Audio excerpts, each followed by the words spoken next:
Olá, sou Cláudia Xavier, jornalista do site euclidesdacunha.com.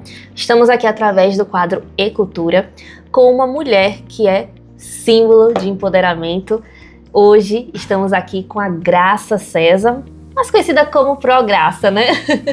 Foi minha professora também, então acredito que para muitos aí é mais conhecido carinhosamente como Pro Graça. Seja bem-vinda. É um prazer muito grande participar, desse momento, desse encontro. Fui convidada por Jace e Cláudia, que, como ela mesma falou, foi minha aluna. E assim, me sinto muito lisonjeada, porque Cláudia sempre foi uma aluna muito competente, muito esforçada, muito estudiosa. E eu já percebia nela, que ela tinha algo diferente. Já para começar, eu queria perguntar quem é Graça César antes de ser professora? Bom, antes de ser professora, eu sou mulher, sou filha, sou uma pessoa da comunidade de Euclides da Cunha e eu me tornei professora antes de ser mãe, Então, primeiro eu comecei a trabalhar como professora, depois eu me tornei mãe e acredito que ser professora e ser mulher e ser mãe e ser filha e ser esposa e ser uma pessoa da sociedade, que é uma pessoa pública, porque eu trabalhei durante muitos anos, tanto na Escolinha Santo Antônio, quanto na Escola Maçônica, quanto na Educandária Oliveira Brito, são perfis que se imbrincam, Eles estão imbricados. Então, eu sempre dizia aos meus alunos, eu sou professora a maior parte da minha vida, porque eu me formei aos 18 anos, com 19 anos eu comecei a dar aula e dei aula até me aposentar em 2020, Então, a maior parte da minha vida foi sendo professora, mas antes de ser professora, eu fui uma criança que foi criada e educada pelos meus avós, por minha tia, que foi minha mãe, que já não está mais aqui, e fui uma jovem sonhadora, que tinha muitos sonhos, mas acreditava sempre que estudar era o caminho da transformação minha e das pessoas que passassem pela minha vida. E eu pude concretizar isso, Minha vida foi transformada através dos processos que eu vivi, de estudar, de me tornar professora. Depois eu continuei fazendo os cursos que aqui na minha cidade tinha. Eu casei muito jovem também, casei aos 19 anos. E aí aos 20 anos eu fui mãe. E eu continuei, Sempre gostei muito de estudar.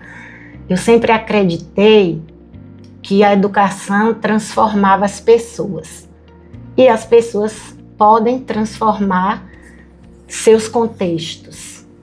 E continuei. Quando a UNEB chegou aqui, eu estava fazendo já a faculdade em Belém, do São Francisco. Comecei em 2002.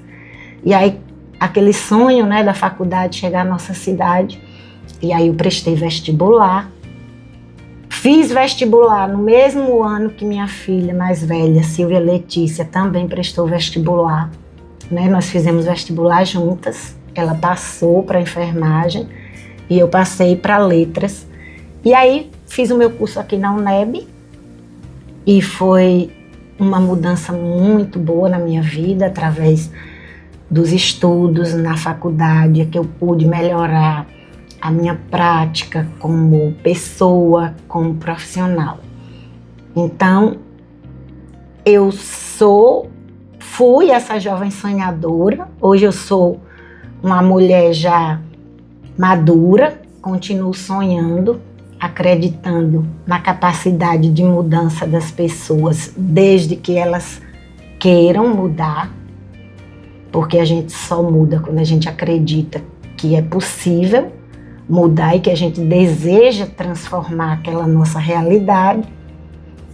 E é isso, continuo sonhando e acredito que enquanto eu estiver viva, vou continuar sonhando e apostando que dias melhores virão, né? E que a vida, apesar de todas as circunstâncias que às vezes não são muito favoráveis, mas a vida pode ser bela e maravilhosa.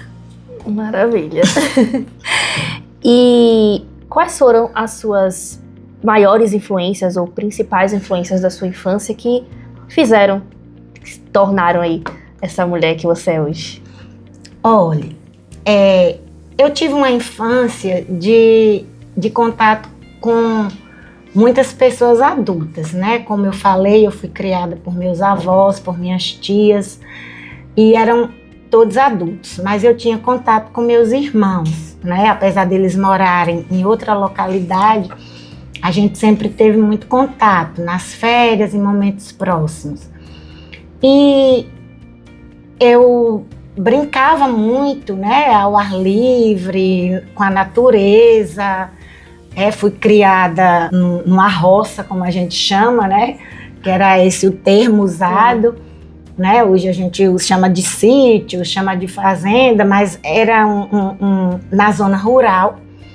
E eu tinha muito contato com a natureza, com meu avô, que era um produtor rural, né? Ele tinha muitos trabalhadores, então eu fui criada ali com eles, com contato com as pessoas, com o trabalho da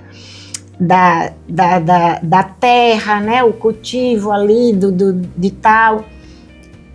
E eu sonhava muito em ler, estudar, e a gente não tinha livros, não tinha acesso a livros como a gente tem hoje.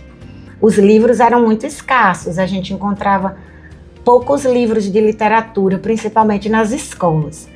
Mas eu tive um primo, porque ele já faleceu, que ele morava em São Paulo, e ele veio morar aqui em Euclides, e ele trouxe uma espécie de uma biblioteca ambulante. E aí, meu primeiro contato assim, com os livros de literatura foram esses livros do meu primo Ivo. Ele trouxe e montou uma estantezinha pequena, assim, era um armáriozinho modesto, pequeno, na casa dos meus avós. Mas ele tinha uma variedade de livros de literatura. E ali, muito cedo, acredito que eu tinha uns 12, 13 anos, eu tive contato com a obra toda de José de Alencar. Aí eu comecei a ler os livros. Claro que muitos dos livros que eu li naquela época eu não tive o entendimento que eu tive depois, quando eu tive acesso mais tarde a esses livros. E ali foi o meu primeiro, digamos assim, meu espaço, né, de contato com a leitura. E eu sempre tive muita afinidade com essa área da língua materna, da língua portuguesa, sempre tive muita facilidade, sempre gostei muito de ler, de pesquisar. Então, as pesquisas que a gente fazia era na biblioteca da escola, na Barça, né? A gente não tinha os acessos que nós temos hoje, que hoje a gente pode acessar N livros através, né, da internet, das plataformas. E ali eu fui tendo meus contatos. E depois, nas próprias escolas, né? Eu estudei na Escola Duque de Caxias, fiz o meu primário daquela época, e depois eu estudei no educandário, da 5ª até o 3º ano do magistério. Depois eu fiz contabilidade também no educandário. E aí depois, nesse período, aí a gente já foi tendo mais acesso, já comprava livros, e eu sempre gostei muito. A leitura sempre me fascinou e me encantou muito. Já dá para perceber, né?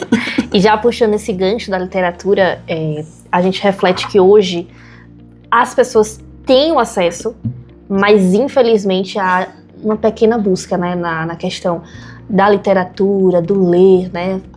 Dá para perceber isso, né, Prograça?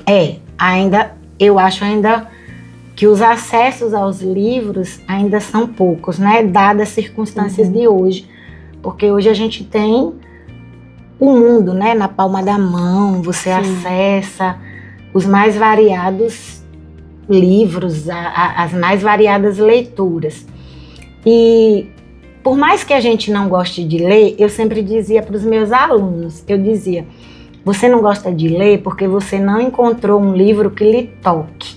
No dia que você encontrar um livro que lhe toque, você vai ler esse livro com tanto desejo, com tanta vontade, que a partir dali você vai despertar o seu gosto pela leitura e você vai começar a ler outras leituras, outros temas, porque na nossa vida cotidiana, tanto profissional, a vida profissional principalmente, a gente lê não só por prazer, mas a gente lê também por necessidade, para aprender, para agregar conhecimento, para entender melhor as circunstâncias da nossa vida, para entender a parte social, para entender a nossa história, para saber por que a gente está aqui nesse plano, né, nesse universo aqui, o que faz sentido para a gente. Então eu percebo que existe um pouco de distanciamento hoje da leitura do livro, embora a gente tenha os livros hoje, né, em diversos formatos. Isso. A gente pode ler no computador, no celular, pode ler o livro físico. Eu ainda sou daquele tipo que gosta do livro físico, do também. Cheiro do livro. É bom demais quando você compra um livro, né, que abre aquele livro. É um cheirinho bom, é um cheirinho que abre os livros. Então, eu tive isso despertado em mim, né, desde cedo. Mas isso não significa que não existam outras formas de você acessar também esses gostos e ler. Eu acho que o importante é você começar e ler alguma coisa. Eu brincava, né, dizia, olha, na época, né, mas dizia, leia revista, leia gibi, leia o que você achar que é importante para você, e aí você vai tomando gosto e vai construindo, né, esse repertório. E eu acho que o que a gente nos leva para determinados caminhos e para determinados lugares é o que você traz com você de sonho, né? Os sonhos nos móveis. Qual é o seu sonho pessoal? Qual é o seu sonho coletivo, né? O que é que você sonha para você, para sua família, para a sociedade que você vive, para o seu entorno. E através desses sonhos, você vai construindo, né, o seu caminhar. Embora a gente saiba que existem situações muito diversas, né? Cada pessoa tem a sua realidade, tem o seu entorno familiar, tem as suas questões pessoais, são muitas variantes. A gente não pode, não deve generalizar, porque cada pessoa tem uma história de vida, né, que traz determinadas circunstâncias que levam, às vezes, a escolher determinados caminhos e não outros. Isso é verdade. E qual foi o maior desafio pessoal que você enfrentou dentro da sala de aula ou fora da sala de aula que transformou a sua forma de ver a vida? Bom, o primeiro desafio pessoal da minha vida, que eu acho que é o perfil que é mais desafiador, é ser mãe. Né? A gente se tornar mãe, eu sempre dizia isso. Quando a gente se torna mãe, a gente muda o olhar da gente para o mundo, para as pessoas. Então, esse foi um desafio. E o meu maior desafio profissional, eu acredito que foi quando eu fui nomeada para ser vice-diretora do Educandário Oliveira Brito.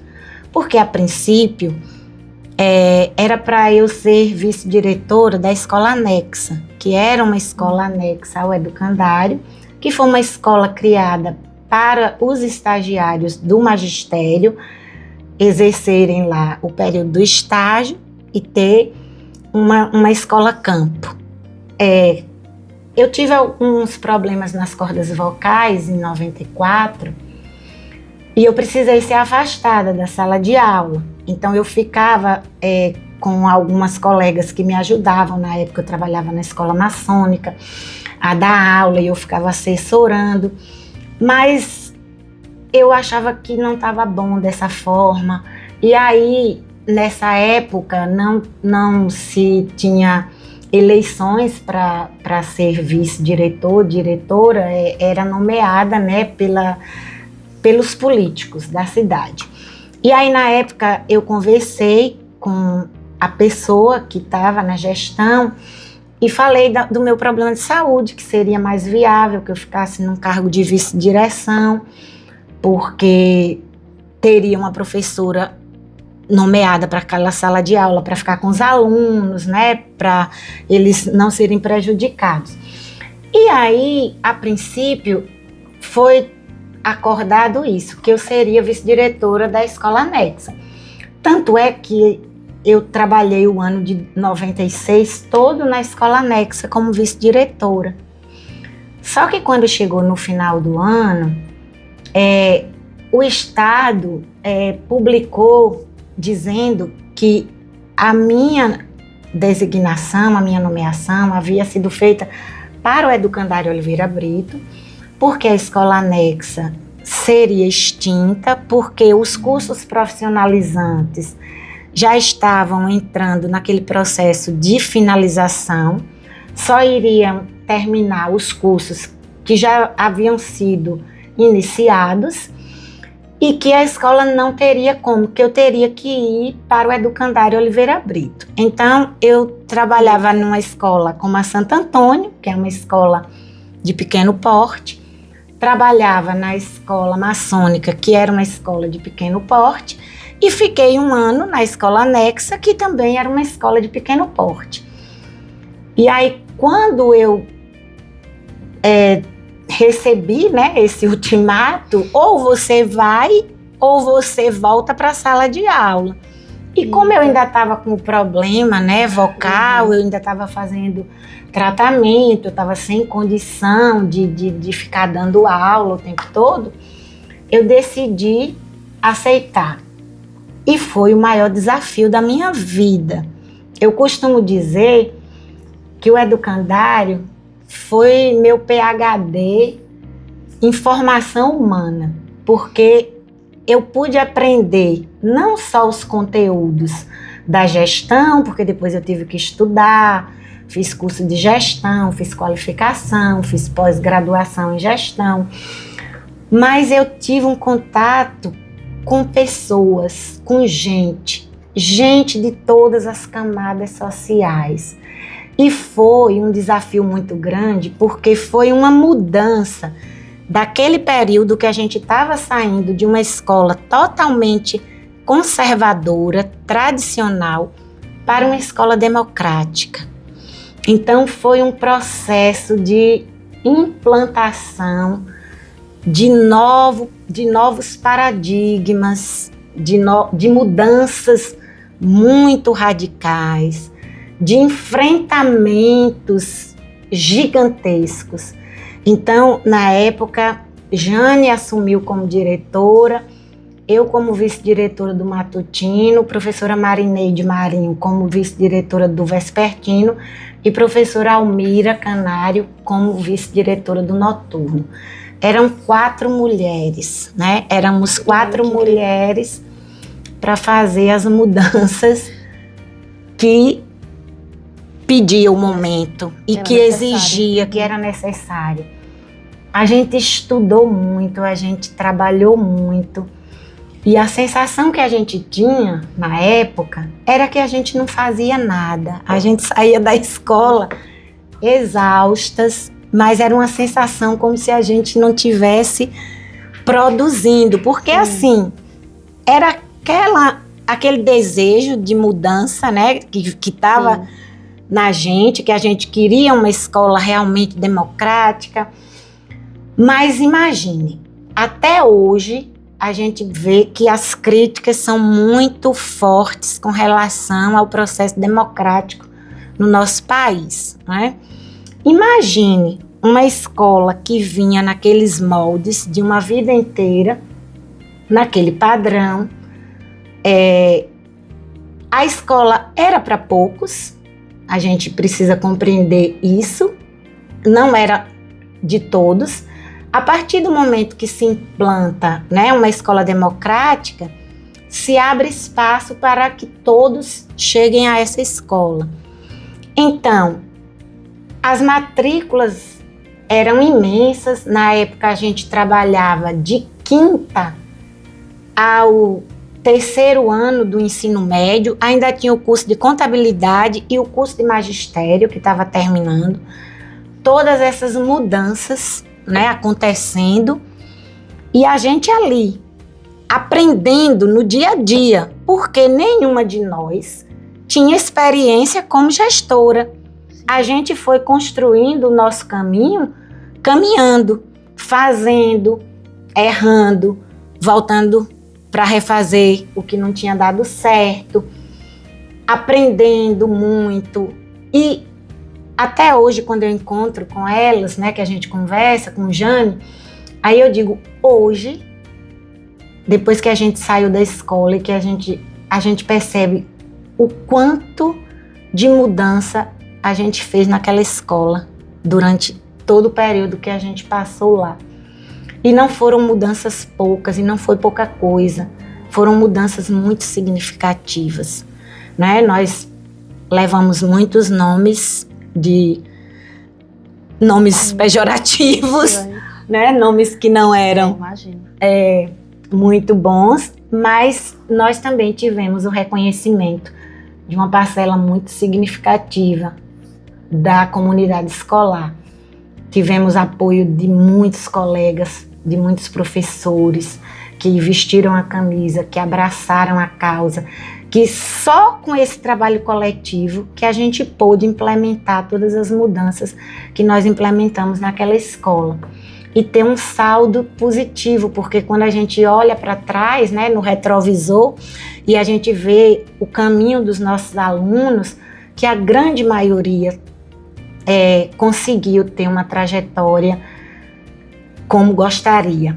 Sempre tem aqueles que ficam, né, no meio do caminho, ou que não conseguem, ou que vão por caminhos que a gente não gostaria que eles fossem. Mas, assim, o saldo foi muito positivo. Então, eu mesma fiquei de 97 até o início de 2004. Aí, em 2004, eu comecei a UNEB aqui em 2003, aí estava muito difícil para mim dar conta, né, porque eu trabalhava na Escolinha Santo Antônio, trabalhava no educandário e fazia UNEB à noite. Aí eu pedi para sair da vice-direção e voltar para minha sala de aula. E aí, em 2004, eu voltei para a sala de aula. Mas eu acredito e tenho certeza que o meu maior desafio profissional foi esse. Eu imagino. Mas que valeu muito a pena. Eu sou muito grata por tudo que eu vivi até hoje como pessoa, como profissional, de todos os aprendizados que eu tive. Eu aprendi a conhecer gente, todo tipo de gente que você possa imaginar.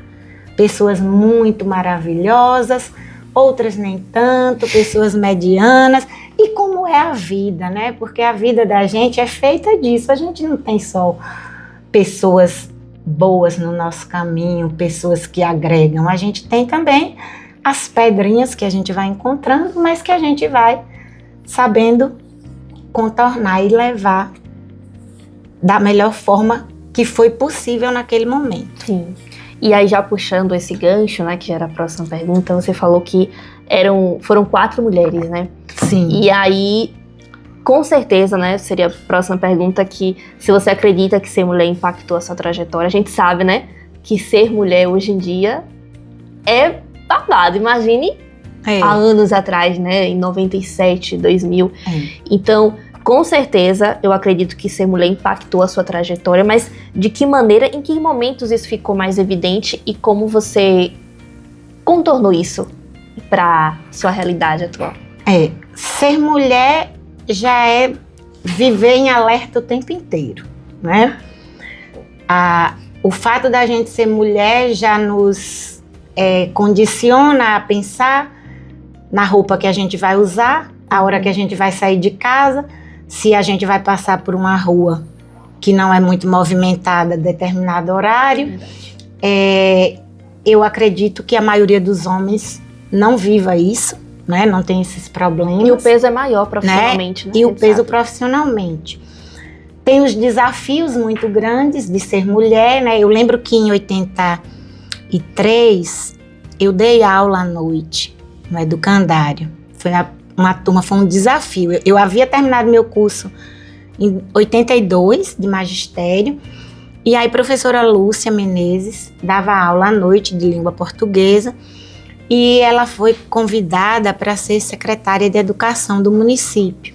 E aí, ela me convidou para substituí-la. Então, foi um desafio muito grande. Eu era jovem, eu tinha 19 anos, eu fui dar aula para adultos e jovens, né? E eu era mulher, né? Era isso. Então, a princípio, eu percebia, né, que principalmente os homens, né, assim, eles, né, essa menina, né, que está chegando aqui e tal. Só que eu fui sempre construindo a minha vida baseada no que eu acreditava, né, na minha crença. Então, eu não ia ser uma professora autoritária, violenta, porque eu não acreditava nesse tipo. E eu fiz o meu trabalho dessa forma. E no início, claro, tinha algumas críticas, né? É porque é mulher, é porque é boazinha, né? Aquela coisa de boazinha que confunde você ser flexível com ser boazinha. Só que depois eles mesmos reconheceram o meu lado profissional e a minha capacidade, né? E até hoje eu tenho alunos daquela época de 83 e são os homens, né, que naquele momento desafiavam e que eles me têm como referência de professora. Até hoje eu recebo mensagens carinhosas no dia dos professores, no dia do meu aniversário, até no dia das mães, né? Porque confunde muito essa coisa da gente ser mulher com mãe. Então eu recebo muitas mensagens afetuosas mesmo, que são sinceras, porque os que não gostam de mim certamente não me mandam mensagens. Né? Não tem esse contato, esse cuidado. Mas é aquela situação. E no período também que eu era vice-diretora, era muito desafiada, né? Por isso. Porque você era colocado o tempo todo em xeque, a sua autoridade, né? Eu lembro que eu tive, em alguns momentos, aí já foi no segundo período da gestão, né? Quando eu participei da chapa com Marco Carneiro já em 2012 para ser gestora novamente, que eu entrei como vice. E eu lembro que teve um aluno que ele desafiava o tempo inteiro. Ele era aquele aluno assim que ele era desafiador, altamente inteligente, mas ele não aceitava muitas regras, né? E aí ele desafiava as regras. E ele desafiava os professores, aí quase todos os dias eu tinha que conversar com ele, eu tinha que chamar, eu tinha que pedir para ele ir para a sala de aula, para ele assistir aula. Quem trabalhou comigo nesse período sabe como era esse movimento que eu fazia nos corredores, de estar colocando para assistir aula, de estar nas quadras, né, tirando no momento das aulas para assistir aula, porque claro, o jovem quer ir às vezes para a escola, mas não quer para a sala de aula estudar. E ia para as quadras, ia para os corredores e queria sair, queria filar aula e tal. E eu tinha muito isso de estar na escola, precisa assistir aula, não é? Porque não faz sentido o aluno ir para a escola para ficar do lado de fora ou fazendo outras coisas, que não seja um momento de produção de conhecimento. E aí eu lembro que ele escreveu um palavrão com meu nome na parede da escola. Ele botou um palavrão e colocou o meu nome. E aí já no finalzinho teve algumas alunas que vieram e me disseram: olha, professora, tem um nome lá na parede da sala X e tá com seu nome lá. E aí eu sabia que era ele. E aí eu fui procurá-lo e conversei com ele. Aí ele: você vai me suspender? Eu disse: não, eu não vou lhe suspender, porque se eu lhe der suspensão, você quer ficar em casa sem assistir aula, você vai amar. Eu não vou lhe suspender. Você vai lavar a parede e vai tirar o meu nome e aquele palavrão, porque os alunos que vão chegar à tarde não me conhecem, eu não trabalho aqui à tarde, eles não me conhecem e eu não lhe dei autorização para você me desrespeitar dessa forma e colocar o meu nome associado a esse palavrão, porque eu não te desrespeito. Aí ele, eu não vou lavar a parede. Eu disse, vai. Nem que eu tenha que ficar com você aqui até o turno da tarde, você só sai daqui hoje quando você lavar a parede. Eu vou te denunciar. Eu disse, pode denunciar. Você vai dizer o quê no Ministério Público? Que você escreveu o meu nome com palavrão e que eu pedi para você apagar o nome e deixar a parede como você encontrou? Tá tudo certo, você pode ir. Aí ficou. Aí lavou a parede, saiu. Super zangada. No outro dia eu disse, ele vai passar uns dias sem falar comigo. No outro dia, quando ele voltou, aí passou na sala, eu posso falar com você? Aí eu disse, pode. Aí ele disse, eu vim lhe pedir desculpas. Até hoje eu me arrepio. Aí eu disse, que bom que você compreendeu que não é assim que você vai mudar o mundo, né? Dessa forma, agredindo as pessoas que mais acolhem você, que desejam que você estude, porque você é muito inteligente. E a partir daí, minha filha, ele ficou assim, super apegado. Todo dia que ele chegava na escola, ia me dar bom dia. E às vezes levava uma flor, e essa coisa toda. E quando queria sair, porque ele tinha uma impaciência que não ficava na sala. Aí, eu posso sair? Eu disse, quando você estiver muito impaciente, que você não estiver conseguindo, você sai da sala, agora você não vai atrapalhar os outros. Eu te dou autorização para você sair. E aí foi, então, eu acho que a gente precisa fazer com que o outro entenda o porquê que ele está ali, né? Se aquilo é importante para ele, se estudar faz sentido, se não faz. Ter noção mínima de respeito, né? Do que é respeito, do que é desrespeito, do que eu posso fazer como jovem. Porque jovem é, na maioria das vezes, irreverente, sonhador, deseja mudar o mundo. Mas, às vezes, a forma que deseja mudar não é a forma mais adequada, né? E aí cabe a gente, como adulto, né? E condutor do processo, fazer o que a gente pode fazer. Todas as vezes deu certo? Não. Teve um monte de vezes que não deu certo e que eu saía arrasada, pensando, né, o que é que eu vou fazer no outro dia, como é que eu vou fazer com os professores, como é que a gente vai conseguir fazer com que esses alunos compreendam melhor qual é essa função deles, como torná-los mais protagonistas da vida deles. E são esses os desafios que continuam, claro, com as mudanças do contexto, né? É claro que hoje está outro contexto, outra realidade, sim, com a questão das redes sociais, com outras questões envolvidas, com muitas outras cores que se apresentam aí para cada um. Verdade. Agora, o que te move quando você observa a realidade social ao seu redor? A gente percebe que você gosta muito, né, de ter a sua opinião, de fazer parte de uma realidade social, de mudar isso. Então, o que te move para fazer parte desse movimento? O que me move é que eu continuo acreditando que o ser humano é capaz de mudar. Eu acredito e eu espero que eu morra acreditando nisso. Que eu não perco a fé e a esperança, por mais difícil, né, que a realidade esteja, que não está fácil. Viver não é fácil, como Guimarães Rosa diz, né? Viver dói, dá trabalho. A vida não é fácil para quase ninguém, mas eu continuo tendo fé e acreditando que a gente pode transformar as pessoas e que essas pessoas podem ir transformando os seus contextos, transformando as suas realidades, não é? Transformando o seu espaço.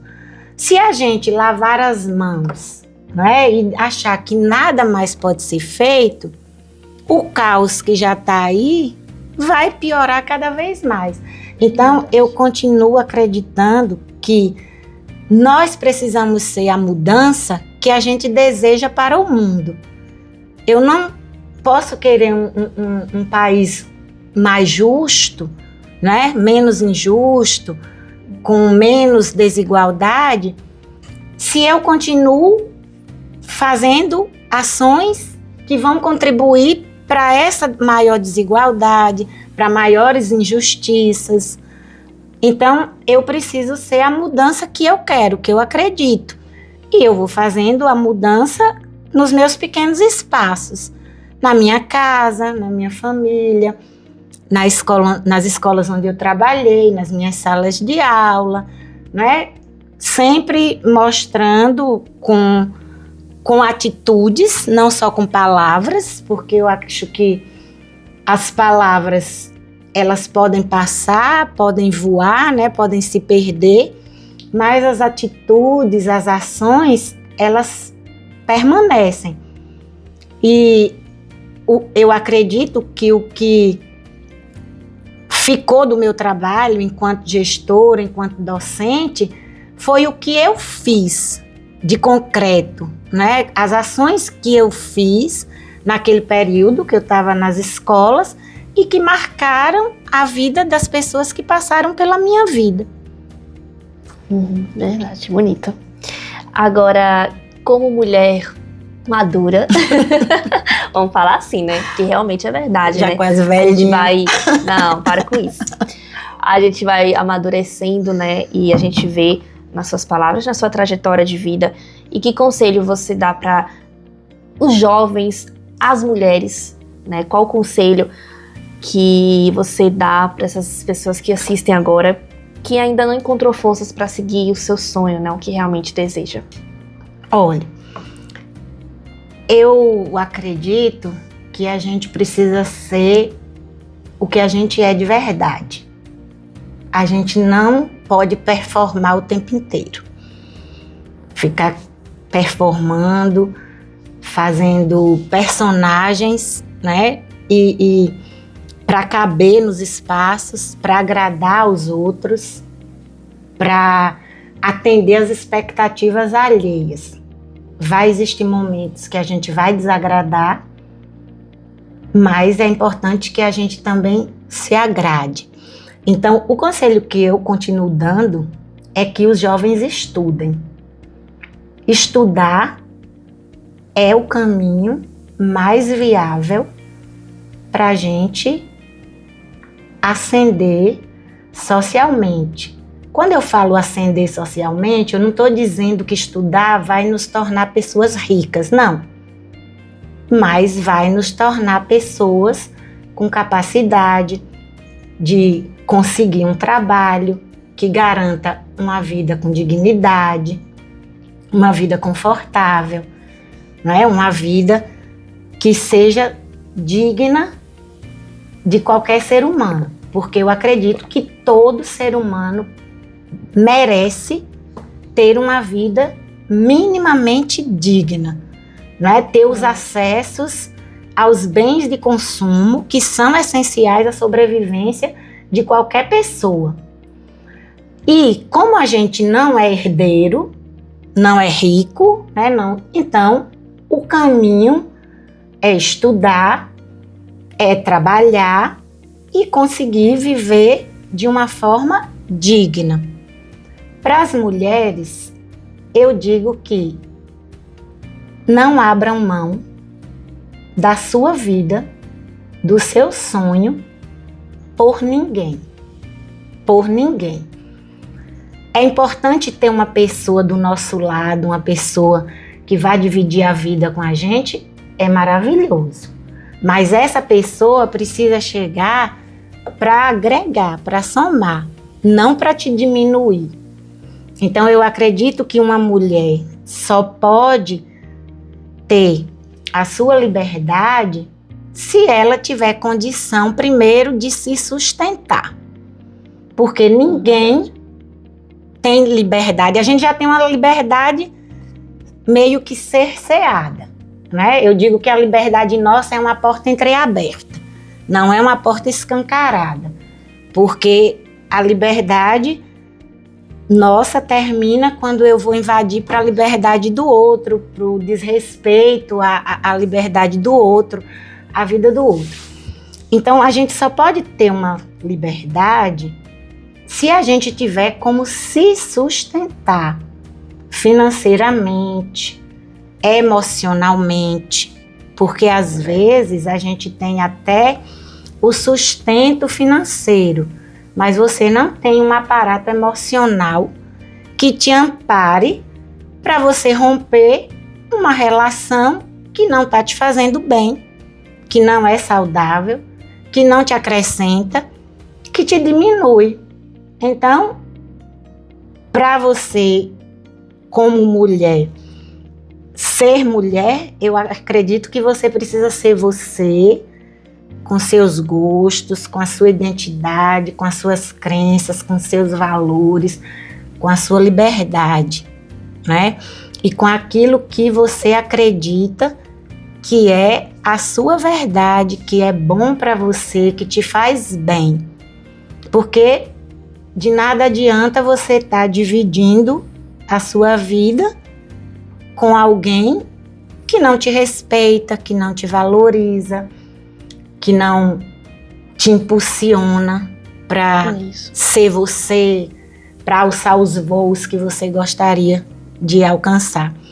E se tiver alguém que te impeça, você precisa ser corajosa, né, para saber se sair dessas situações, que nem sempre é fácil. Porque a gente está vendo aí a nossa realidade, né, como a gente está vendo tantos casos, né, de abusos, de feminicídios, simplesmente porque hoje as mulheres estão mais atentas, não estão aceitando qualquer migalha, estão dando os nãos que outrora não foram dados, porque o contexto era outro, não tinha como, né? Então, assim, as nossas antepassadas, né? Os nossos antepassados, as mulheres que nos antecederam, muitas delas pagaram um preço muito alto, né? Com a sua infelicidade, com morte, com uma série de situações nada favoráveis, porque elas não tinham outro caminho. E mesmo assim, houve mulheres que romperam esse ciclo. E que é graças a essas mulheres que a gente pode estar aqui hoje, conversando, você sendo jornalista, eu sendo professora. Isso. Ocupando os espaços. Né? Então, para que a gente tenha esse sonho de ter uma sociedade mais igualitária na questão dos direitos, não é que a gente vai ser igual fisicamente, biologicamente, não. Homens e mulheres são biologicamente diferentes. O que a gente fala é dos direitos, do acesso aos direitos, né? Ao direito de trabalhar, ao direito de vestir a roupa que achar adequada, o direito de sair, o direito de se divertir, o direito de fazer escolhas. Então, e para que isso aconteça, é preciso que essas mulheres e todas as outras pessoas ocupem os espaços de poder da sociedade. Porque se a gente ficar o tempo todo sendo, digamos assim, atendendo ao que é determinado por homens que estão no poder, nunca vai pensar da forma que a gente pensaria. Por quê? Porque a gente sabe a dor e a delícia, né? De ser o que a gente é, de ser mulher, do que a gente precisa viver, do que a gente precisa desbravar, desse olhar mais humano, mais sensível, mais generoso, mais justo. Não estou dizendo que todos os homens são injustos, não são generosos, não. Mas a gente vive dentro de uma sociedade que tem uma estrutura patriarcal de poder que é determinado, né, por esse homem que foi dado e que durante muito tempo só se obedeceu. Quem desafiou o poder pagou um preço altíssimo. E hoje a gente está podendo caminhar, né, mesmo que em passos lentos, para construir um espaço de mais adequação para todos, que seja bom para todos. Ninguém está querendo tirar o direito de ninguém. A gente só quer ter também esses direitos, que esses direitos estejam acessíveis para a gente também. Verdade. Que aula, né?